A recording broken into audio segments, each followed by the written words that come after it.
കാർഷിക വാർത്തകൾ. കൊപ്രയുടെ മിനിമം താങ്ങുവില വർദ്ധിപ്പിച്ചു.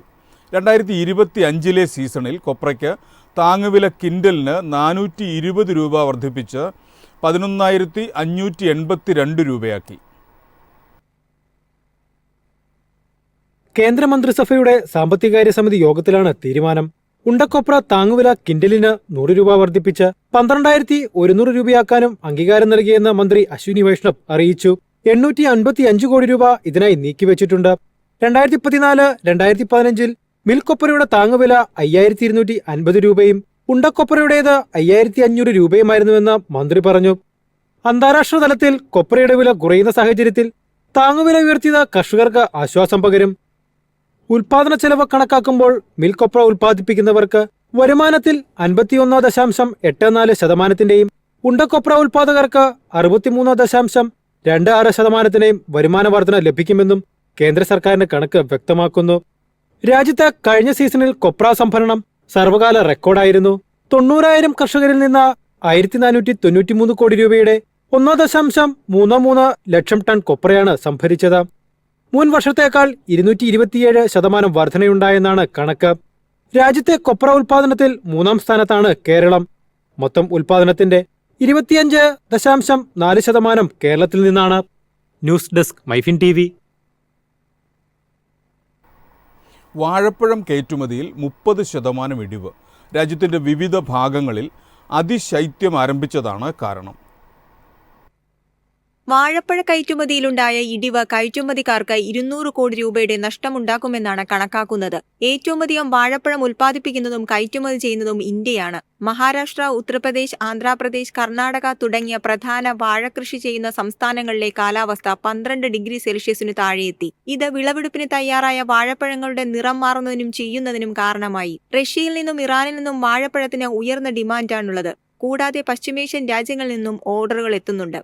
ശൈത്യത്തിന്റെ ആഘാതം കടക്കാൻ കർഷകർ ഒക്ടോബർ, നവംബർ മാസങ്ങളിൽ വാഴ നട്ട് ജൂലൈ, ഓഗസ്റ്റ് മാസത്തോടെ വിളവെടുക്കുകയാണ് ചെയ്യുന്നത്.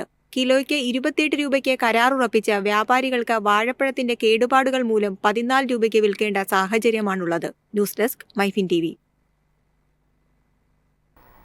കാർഷിക മന്ത്രാലയം 5 വർഷത്തിനിടെ പാഴാക്കിയത് 49,449 കോടി രൂപ. പണം ചെലവഴിക്കുന്നതിലെ കാലതാമസം കുറയ്ക്കുന്നതിന് ധനമന്ത്രാലയം പുതിയ ഫണ്ട് ഫ്ലോ സംവിധാനം സ്വീകരിച്ചതായും കേന്ദ്രം അറിയിച്ചു.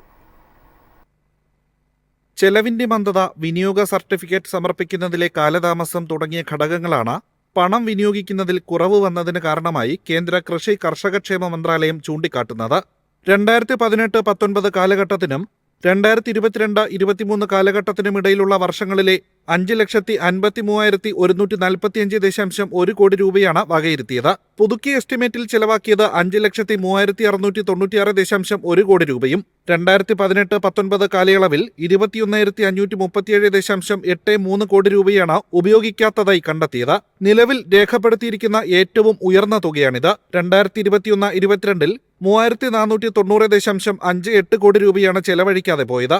ഇതാണ് ചെലവഴിക്കാതെ പോയ ഏറ്റവും കുറഞ്ഞ തുക.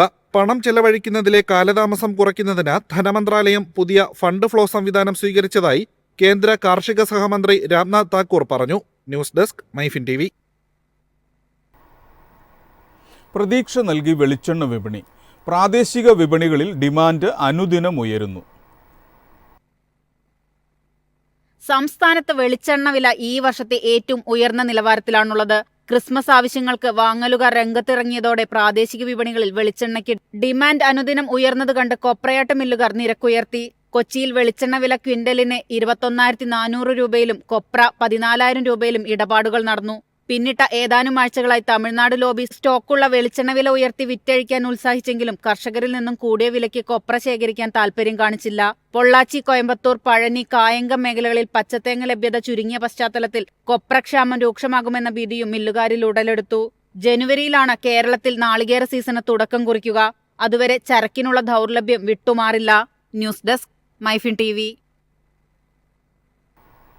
രാജ്യാന്തര വിപണിയിൽ റബ്ബർ നഷ്ടത്തിൽ. ടയർ കമ്പനികൾ ചരക്ക് സംഭരണ രംഗത്തു നിന്ന് വിട്ടുനിന്നത് ഏഷ്യയിലെ മുൻനിര വിപണികളിൽ റബ്ബറിന് തിരിച്ചടിയായി. രാജ്യാന്തര വിപണിയിൽ റബ്ബർ പ്രതിവാര നഷ്ടത്തിൽ. ചൈനീസ് ഓട്ടോമൊബൈൽ മേഖലയിൽ റബ്ബറിന് ആവശ്യം കുറഞ്ഞതോടെ ടയർ ഭീമന്മാർ ചരക്ക് സംഭരണ രംഗത്ത് നിന്ന് വിട്ടുനിന്നത് ഏഷ്യയിലെ മുൻനിര വിപണികളിൽ റബ്ബറിന് തിരിച്ചടിയായി. അമേരിക്കൻ കേന്ദ്ര ബാങ്ക് പലിശ നിരക്കിൽ വീണ്ടും ഇളവ് വരുത്തിയത് ഫോറക്സ് മാർക്കറ്റിൽ ഡോളറിനെ കൂടുതൽ ശക്തമാക്കിയതോടെ യെന്നിന് തിരിച്ചടി നേരിട്ടു. 5 മാസത്തിനിടെ ഏറ്റവും ദുർബലമായ അവസ്ഥയിലാണ് വിനിമയ വിപണിയിൽ യെന്നിന്റെ ഇടപാടുകൾ നടക്കുന്നത്. വാരാന്ത്യം 157.9 ഇടിഞ്ഞത് ഒരു വിഭാഗം വിദേശ നിക്ഷേപകരെ ജപ്പാൻ ഒസാക്ക എക്സ്ചേഞ്ചിൽ റബ്ബറിന്റെ വിലത്തകർച്ചയെ ചെറിയ അളവിൽ തടയാൻ ഉപകരിച്ചു. റബ്ബർ ഉൽപാദനം ഉയർന്നില്ലെങ്കിലും പുതിയ ചരക്ക് വിൽപ്പനയ്ക്കിറക്കാൻ കഴിഞ്ഞ വാരം ഉൽപാദകർ തയ്യാറായില്ല. അതേസമയം ക്രിസ്മസ് ആവശ്യങ്ങൾ മുൻനിർത്തി ചെറുകിട കർഷകർ ഈ വാരം ഷീറ്റും ലാറ്റക്സും വിപണിയിലിറക്കാൻ സാധ്യതയുണ്ട്. 4ാം ഗ്രേഡ് കിലോ 159 രൂപയിലും ലാറ്റക്സ് 116 രൂപയിലുമാണ് വിൽപ്പന നടക്കുന്നത്. News desk MyFin TV.